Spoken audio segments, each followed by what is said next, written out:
अस्सलाम वालेकुम dear students, welcome back to my channel. Dear students, आज हम डिस्कस करेंगे चैप्टर नंबर 2 का लेक्चर नंबर 5 जो कि क्लासिफिकेशन ऑफ कार्बोहाइड्रेट्स के बारे में है। इसमें हम क्लासिफिकेशन ऑफ कार्बोहाइड्रेट्स के बारे में डिस्कस करेंगे और साथ में उसकी एक टाइप मोनोसैकेराइड के बारे में ब्रीफली एक्सप्लेन करूँगा। तो डियर स्टूडेंट्स, ये टॉपिक बहुत इम्पोर्टेंट है for examination point of view and as well as MD CAT में बहुत सारे क्वेश्चन जो हैं इस चैप्टर में से, इस टॉपिक में से आते हैं। तो स्टार्ट करते हैं। कार्बोहाइड्रेट्स जो है इन्हें हम सैकराइड्स का नाम भी देते हैं। सैकराइड्स ग्रीक वर्ड सैकरॉन से निकला है जिसके मानी होते हैं शुगर।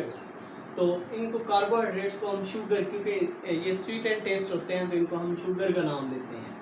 तो इस कार्बोहाइड्रेट्स की on the basis of monomers dear students 3 types हैं। वो कौन कौन सी 3 टाइप्स हैं? Monosaccharide, oligosaccharide and polysaccharide. 3 types हैं। इसको 3 टाइप्स के अंदर, 3 डिवीजन के अंदर क्लासिफाई किया गया है। तो सबसे पहले हम monosaccharide, mono mean 1, single and saccharide mean sugar, यानी 1 सब यूनिट पर मुश्तमिल होने वाली कौन सी शुगर जो है 1 subunit. The sugar which contain 1 subunit is known as monosaccharide. And oligo जो है ये 2 से 10 मोनोसैकेराइड अगर आपस में मिलेंगे तो वो क्या बनेगी? ओलिगोसैकेराइड शुगर कहलाएगी। और polysaccharide, poly mean many, saccharide बहुत सारी, यानी मल्टीपल शुगर्स आपस में मिलेंगी तो क्या बनाएंगी? पॉलीसैकेराइड बनाएंगी।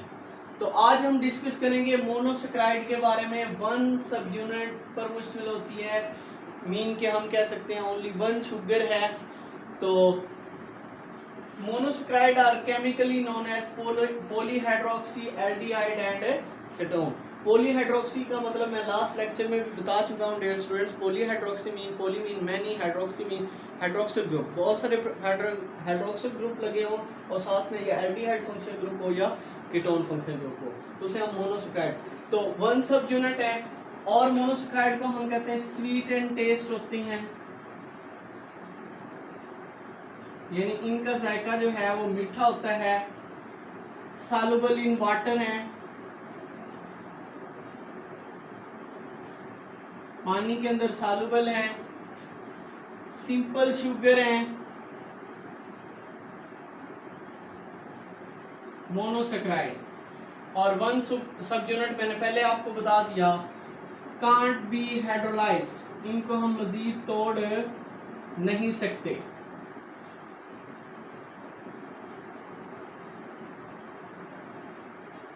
इनकी मजीद ब्रेक डाउन नहीं की जा सकती। तो इनका फार्मूला क्या है? CH2ON। ये कार्बन मोनोसैकेराइड डियर स्टूडेंट याद रखिएगा, कार्बन नंबर 3 से लेकर कार्बन नंबर 7 तक जितने भी यानी कि सब यूनिट आएंगे, शुगर्स आएंगी, वो मोनोसैकेराइड में। बाज़ बुक्स में 7 लिखा हुआ है, बाज़ बुक्स में 9 लिखा हुआ है। तो आपकी बुक फर्स्ट ईयर की बुक के अंदर कार्बन 7 तक लिखा हुआ तो आपने वही तैयार करना है, C3 से C7। यानी कि सबसे जो स्मॉलेस्ट शुगर है वो 3 कार्बन वाली शुगर है, जिसे हम ट्राइओसिस का नाम देते हैं। ट्राइओसिस इसकी 2 फॉर्म हो सकती हैं, यानी कि ग्लिसरॉल्डिहाइड और डाइहाइड्रोक्सी एसीटोन। और टेट्रोसिस 4 कार्बन है, पेंटोसिस 5 कार्बन है, हेक्सोसिस 6 कार्बन है, हेप्टोसिस 7 कार्बन है।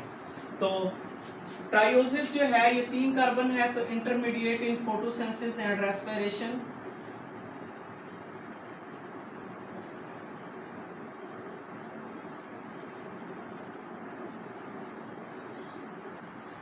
उसके बाद ये जो टेट्रोसिस है ये 4 का, ये बहुत रेयर फॉर्म में पाई जाती है और ये सम बैक्टीरिया में पाई जाती है टेट्रोसिस। उसके अलावा पेंटोसिस शुगर यानी 5 कार्बन शुगर की बात करें तो ये हमारे DNA जो है न्यूक्लियोटाइड से बनकर बना, तो उनका कंपोनेंट है पेंटोस यानी राइबोज शुगर, जिसमें हम कह सकते हैं। हेक्सोस जो है इसमें ग्लूकोज और फ्रुक्टोज आता है। तो ये जो है ये बहुत कॉमन शुगर है। इसमें जो है हेप्टोसिस में हमारे पास आता है हेप्टोस एंड सूडोहेप्टोस। ये डियर स्टूडेंट्स ये जो शुगर है ये शंट पाथ से जो है उसके अंदर इस्तेमाल होती है, यानी कि उसमें इंटरमीडिएट जो है कंपोनेंट के तौर पर काम करती हैं।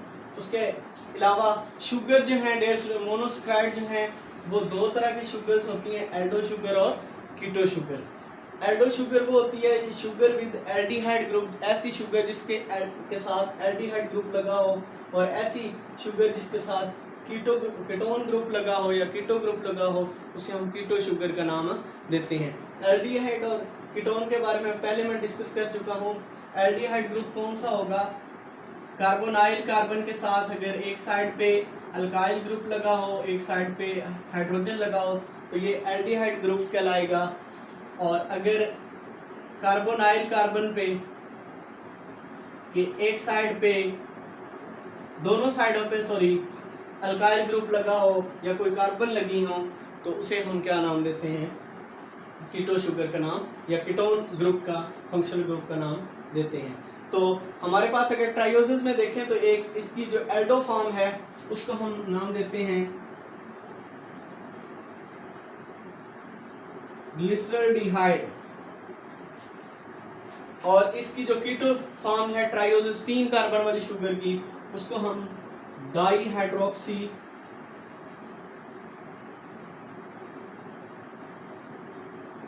एसीटोन का नाम देते हैं, डाईहाइड्रोक्सी एसीटोन का नाम देते हैं। तो डियर स्टूडेंट इसमें जो है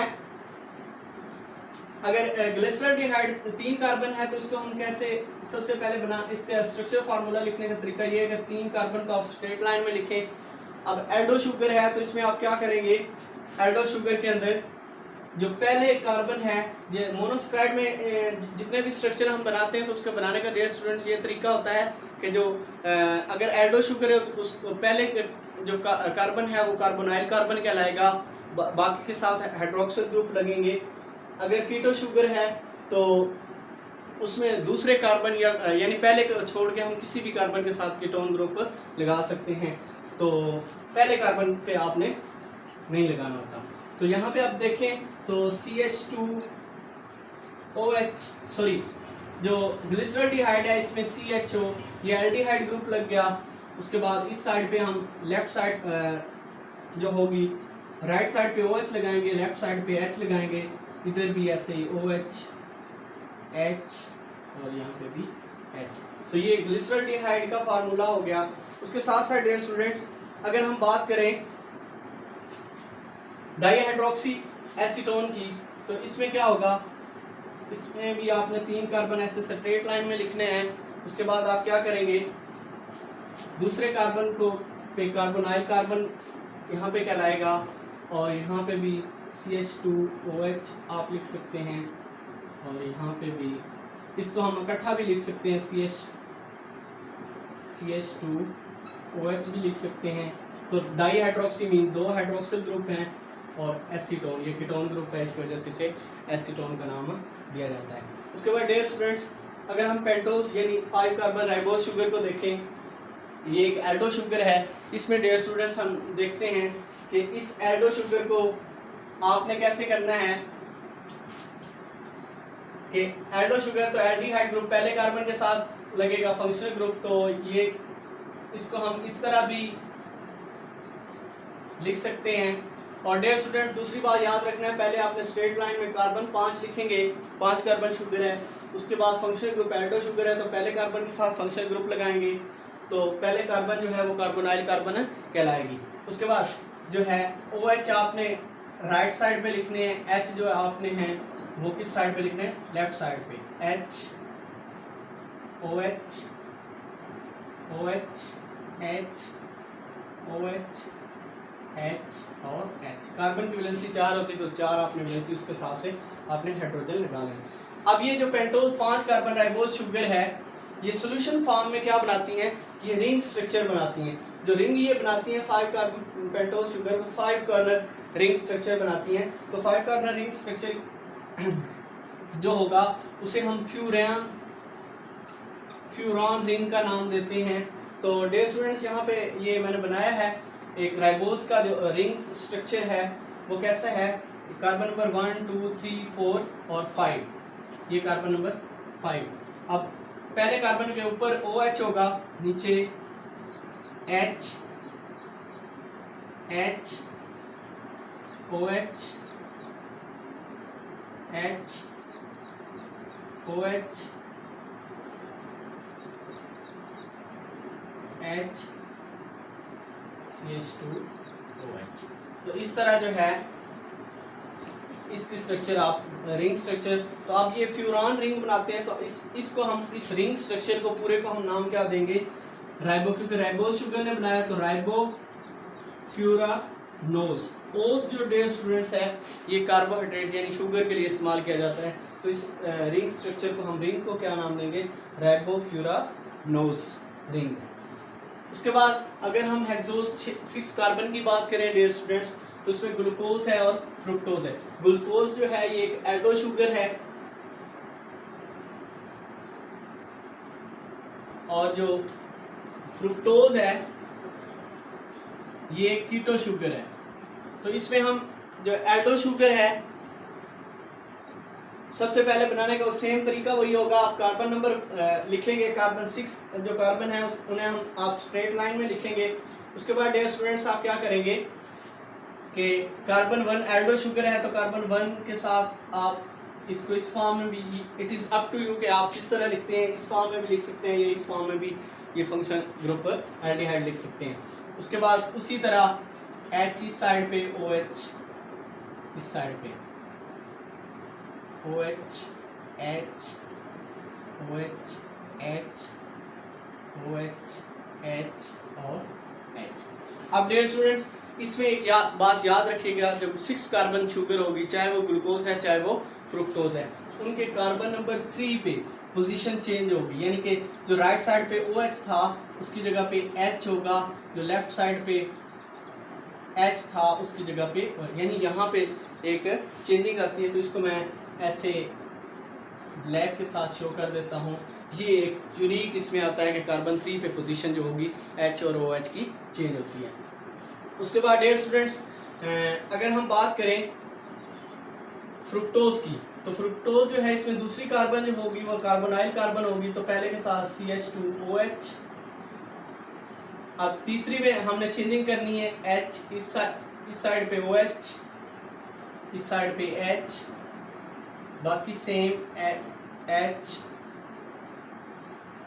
OH और H OH और H, ये फ्रुक्टोज का फार्मूला होगा। ये ग्लूकोज और फ्रुक्टोज जो है डियर स्टूडेंट याद रखिएगा, दे आर स्ट्रक्चरल आइसोमर। ये क्या है, स्ट्रक्चरल आइसोमर्स हैं एक दूसरे के। क्यों? क्योंकि इनका मॉलिक्यूलर फार्मूला जो है C6H12O6 तो सेम है, लेकिन इनका जो स्ट्रक्चर फार्मूला है वो डिफरेंट है, और इन ऐसे हम मॉलिक्यूल्स को हम स्ट्रक्चर आइसोमर का नाम देते हैं। अब डियर स्टूडेंट याद रखिएगा, जो हेक्सोज यानी ग्लूकोज है, जब ये रिंग सोल्यूशन फॉर्म में होता है तो ये रिंग बनाता है, वो 6 कॉर्नर रिंग बनाता है। यहाँ पे 6 कॉर्नर रिंग मैंने बनाया हुआ है। इसमें कार्बन नंबर 1 ये है, 2 3 4 5 और 6 है। कार्बन नंबर 1 जो है इसके H ऊपर, जो राइट साइड पे होंगे डियर स्टूडेंट्स उनको आपने क्या करना होता है, नीचे लिखना होता है। तो राइट साइड वाले नीचे H OH H OH। अब तीसरे पे चेंजिंग है तो हम लिखेंगे OH H, H right side पे था तो उसे हम नीचे लिखेंगे। उसके बाद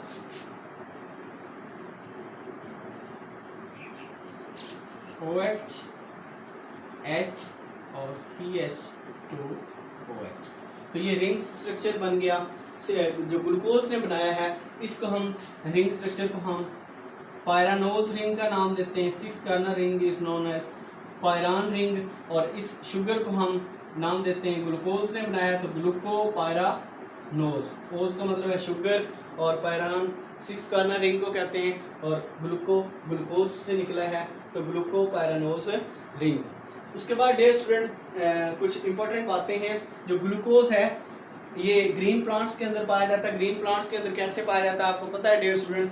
जो प्लांट्स हैं वो फोटोसिंथेसिस का अमल करते हैं, कार्बन डाइऑक्साइड, वाटर, सनलाइट की मौजूदगी और क्लोरोफिल की प्रेजेंस में मिलते हैं और ग्लूकोज तैयार करते हैं। उसके बाद ये जो फ्री स्टेट में जो ग्लूकोज है ऑल फ्रूट्स के अंदर अवेलेबल होता है तकरीबन। तो इसमें जो मेजर ग्लूकोज का सोर्स है वो फिग है, डेट्स है और ग्रेप्स हैं। उसके बाद ब्लड, जो हमारा ब्लड है उसमें भी 0.08% जो है ग्लूकोज पाया जाता है। उसके बाद अगर हम कंबाइंड फॉर्म में देखें, बहुत सारे डाइस्क्राइड या पॉलीस्क्राइड जो हैं, स्टार्च, सेलुलोज हैं, उनके अंदर या ग्लाइकोजन हैं, तो उनके अंदर जो है ग्लूकोज जो है कंबाइंड फॉर्म में पाया जाता है। उसके बाद अगर हम इम्पोर्टेंट बात है कि 10 ग्राम ग्लूकोज को तैयार करना चाहते हैं तो सोलर एनर्जी जो यूटिलाइज होगी वो कितनी होगी dear student? 717.6 kilo calorie solar energy जो होगी इसके 10 gram for the preparation of 10 gram glucose जो है वो यूटिलाइज होगी।